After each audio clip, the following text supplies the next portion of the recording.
সময় একঘেয়েমি খাবার না খেয়ে ভিন্ন টাইপের খাবার খেলে দেখবেন খেতে অনেক বেশি ভালো লাগে। আসসালামু আলাইকুম বন্ধুরা, ওয়েলকাম টু জান্নাত কুকিং চ্যানেল। আজকে তৈরি করব মশলা দিয়ে জাল জাল চিতই পিঠা। সামান্য কিছু উপকরণে পিঠাগুলো তৈরি করে নেব। রেসিপিটা ভালো লেগে থাকলে একটা লাইক দিয়ে সম্পূর্ণ ভিডিওটি দেখে নেবেন আর চ্যানেলটি সাবস্ক্রাইব করে রাখবেন। জাল চিতই পিঠা তৈরি করার জন্য আমি মিক্সিং বলে নিয়েছি 2 কাপ বাজারের কেনা শুকনো চালের গুঁড়া। এখন দিয়ে দিচ্ছি হাফ চা চামচ লবণ। আমি চালের গুঁড়ার সাথে লবণটা মিশিয়ে নিচ্ছি।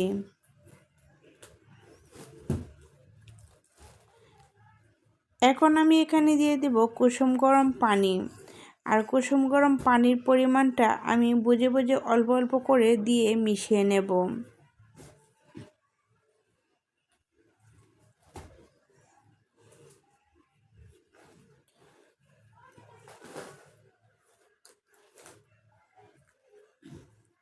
অল্প অল্প করে আমি কুসুম গরম পানি দিয়ে একটা ডো তৈরি করে নিয়েছি। আর এই ডোটা হালকা একটু সফট করে আমি তৈরি করে নিচ্ছি। এই ডোটা অতিরিক্ত শক্ত করা লাগবে না, একটু সফট করে আমি ডোটা তৈরি করে নিয়েছি। এখন আমি ডোটা ডেকে রেস্টে রেখে দেব 1 ঘন্টার জন্য। আর আগে যেহেতু আমি 5 থেকে 6 মিনিট খুব ভালো করে ডোটা মথে নিয়েছিলাম, এখন আবারও 5 থেকে 6 মিনিট খুব ভালো করে ডোটা মথে নেব। তবেই দেখবেন আপনার পিঠাগুলো অনেক বেশি ফ্লাফি হবে। এখন আমি অল্প অল্প কুসুম গরম পানি দিয়ে পাতলা একটা ব্যাটার তৈরি করব। হঠাৎ করে অনেক বেশি পানি দিতে যাবেন না, অল্প অল্প করে দিয়ে মিশিয়ে নেবেন। তাহলে দেখবেন ব্যাটারটা খুবই সুন্দর হবে আর বুঝতে পারবেন ব্যাটারটা পাতলা হচ্ছে নাকি ঘনই থেকে যাচ্ছে।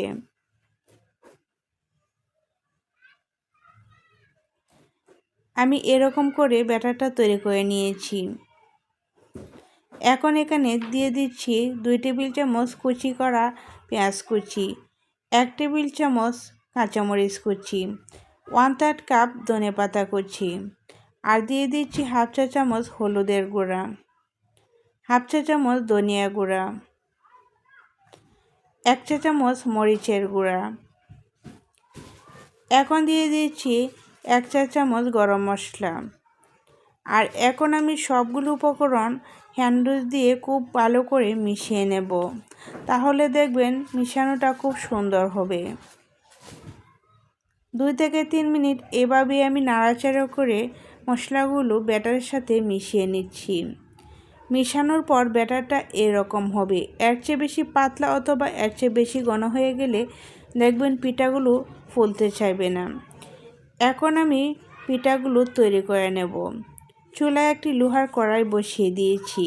আর এগুলোর মধ্যে কিন্তু চিতই পিঠাই তৈরি করা হয়। এই কড়াইগুলো কিন্তু বাজারে কিনতে পাওয়া যায়। কড়াইটা আমি চুলার আঁচটা হাই হিটে রেখে খুব ভালো করে ধোঁয়া ওঠা গরম করে নিয়েছি। আর অল্প একটু তেল ব্রাশ করে নিয়েছি। এখন আমি পরিমাণ মতো ব্যাটার দিয়ে 2 থেকে 3 মিনিট অপেক্ষা করব ঢাকনা দিয়ে ঢেকে। আর দেখেন প্রথম পিঠাটাই আমার কত বেশি ফ্লাফি হয়েছে, একেবারে সম্পূর্ণ পিঠাটাই ফুলে গিয়েছে। আবারও আমি কড়াইটা তেল দিয়ে মুছে দিয়েছি। পরিমাণ মতো ব্যাটার দিয়ে ঢাকনা দিয়ে ঢেকে 2 থেকে 3 মিনিট অপেক্ষা করব। আর চুলার আঁচটা মিডিয়াম হাই হিটে রেখে দিয়েছি। দ্বিতীয় পিঠাও দেখেন কত বেশি ফ্লাফি হয়েছে। এভাবে যদি পিঠা তৈরি করেন সবগুলো পিঠাই আপনার অনেক বেশি ফ্লাফি হবে আর অনেক বেশি সফটও হবে। একই প্রসেসে আমি সবগুলো পিঠা তৈরি করে নিয়েছি। আর দেখেন পিঠাগুলো কত বেশি লোভনীয় লাগছে। পিঠাগুলো দেখতে যেরকম সুন্দর হয়েছে খেতেও কিন্তু অনেক বেশি মজার হয়েছিল। আর দেখেন পিঠাগুলো অসংখ্য জালিদার হয়েছে। এখন আমি একটা পিঠা ভেঙে দেখাচ্ছি, ভিতরেও কিন্তু অনেক বেশি জালিদার হয়েছে। আশা করছি রেসিপিটা আপনাদের খুবই ভালো লেগেছে।